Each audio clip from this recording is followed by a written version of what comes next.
CTE is the pathway for them to meet that goal. Concentrating on career readiness, career and technical education teachers from across the district are preparing for the upcoming school year by taking part in a one-day professional development workshop at the Technical College of the Lowcountry's Culinary Institute of the South. The focus for this year is on teaching with our priority standards, teaching to help students earn stackable credentials that industry and business recognize, as well as how can they harness advanced technologies that's coming within current or emerging occupations. During the work session, the educators had the chance to collaborate and discuss their programs. It's great to meet with other teachers that teach the same thing as you. You don't get to do this very often, so when you do, you get to collaborate and come up with ideas and just hash some things out and find out what works, what doesn't work. And then you get to meet new teachers and maybe give them a little bit of pointers about what you've done that works and what doesn't work, so it helps out. And then we get a chance to build rapport with each other. I'm pretty sure it's people in the room who I haven't met that I need to meet that can help me in my industry course or help me to reach students that are interested in what I'm doing, but I think it's important for us to come together. The teachers also discussed the importance of motivating students into earning multiple certifications. One of the big initiatives statewide is tier certifications,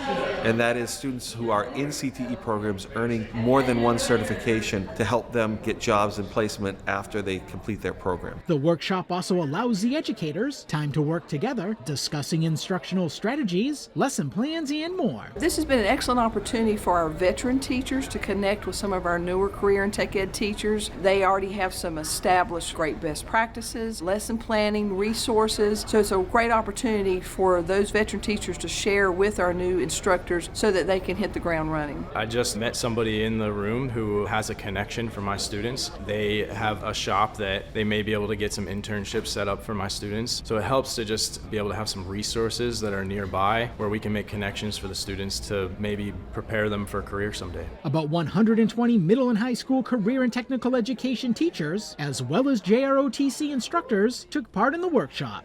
For the Beaufort County School District, Ron Lopes.